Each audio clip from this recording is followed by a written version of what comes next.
A very good morning to our lecturer, Dr. Shavin. My name is Li Baoyi.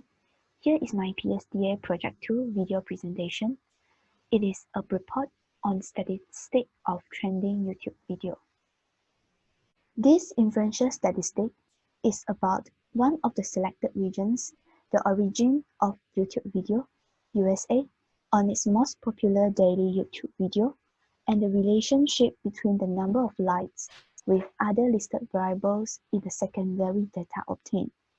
The popularity of a YouTube video here in this project too is assumed to be determined by the number of likes. YouTube has become the first choice world-famous video sharing website.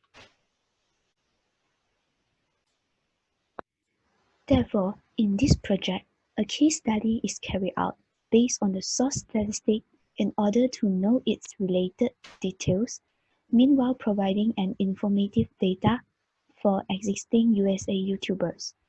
As the data here is focused on USA region, by means of taking all variables into account, by comparing, analyzing, and finally to determine the most prominent factor deciding the popularity of a YouTube video.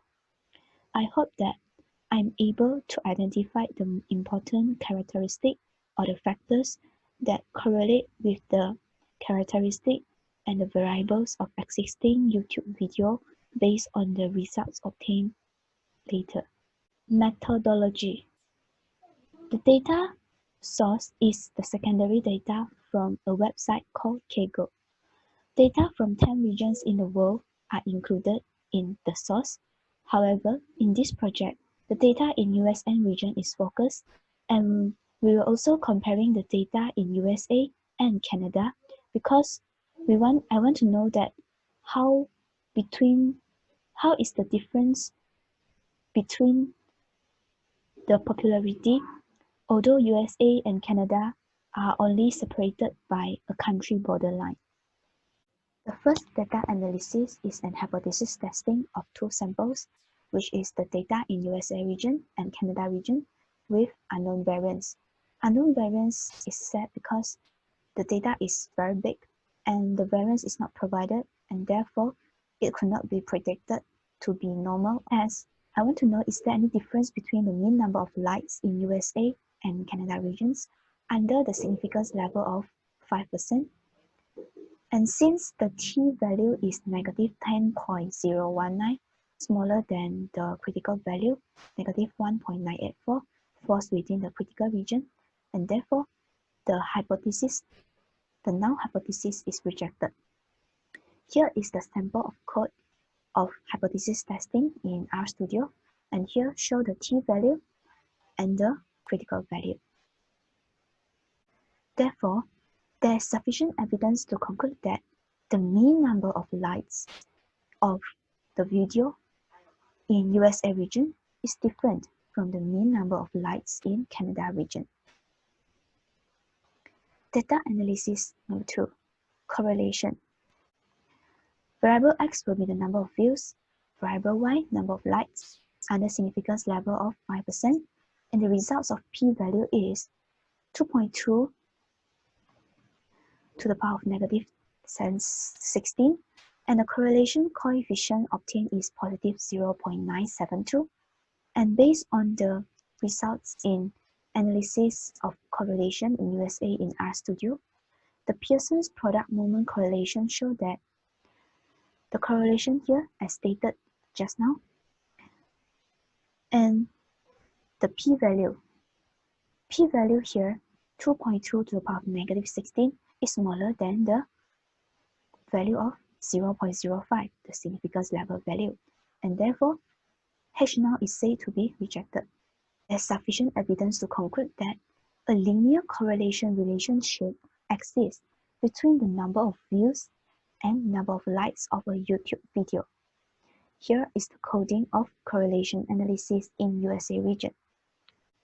The data analysis of correlation in Canada region. Also, we want to know, are variable X and Y highly linked together? And the significance level will be same as the USA region. And the only difference is the coefficient value, positive 0.951, as shown in the results of correlation analysis in Canada. Here, 0.951 to 945. And also, the p-value is smaller than the significance value 0.05, and therefore H0 is said to be rejected. And the same conclusion is drawn as the USA region. A linear correlation relationship exists also between number of views and number of likes of the YouTube videos in Canada region. And for the comparison purpose, here is the scatter plot for the correlation in USA, and the below one is for the Canada. And from the graph, we can see that the number of likes of daily trending YouTube videos related to the number of views in USA region has stronger correlation relationship.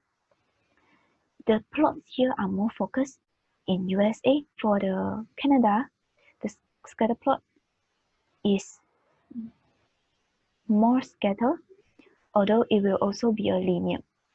So comparing which is stronger, definitely the USA region.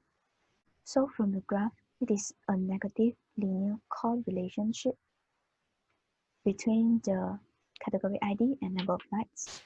And we can see from the scatter plot here, the music type of video, which is represented by category ID 10, is the most popular, the most favored. The fourth data analysis, ANOVA. In ANOVA, I want to know, is there any difference on mean of number of views? Here we not measuring number of likes, but number of views in the 10 random samples selected from USA and Canada regions respectively. From the results, we can see that the test statistic F value is 0.394, which is smaller than the critical value of 4.414. So the null hypothesis is not rejected. That means not falling within the critical region. And therefore, there is sufficient evidence to state that the USA and Canada region have the same mean of number of views, which means that this gives an equal competition for these videos made in these two regions to compete and therefore contribute to the number of likes. So I assume number of views as the constant variable of determine the popularity. So maybe other factors like in the dataset, the description, and also the comments and number of dislikes in the video. As a conclusion, the popularity of a YouTube video is affected by the number of views and its belonging category ID. Number of views here means it will show the relationship is shown in the correlation test, and the category ID is shown in the regression test. Second, when comparing the two regions data, the USA and Canada, I've learned how to analyze the results based on the numerical analysis result and try to give reasonable explanation matched with the numerical outcomes. Skills I've learned besides how to analyze decision making, because I have to decide on which test to carry out based on the suitability of the variables. Next, critical thinking. Based on the result, I have to explain and alternatively determine the other factors besides number of views that affect the popularity. And the last, applying the statistical knowledge learned in the lecture class. Here ends my video presentation for the project 2, and thanks a lot to Dr. Sharin for her guidance and clear instruction given.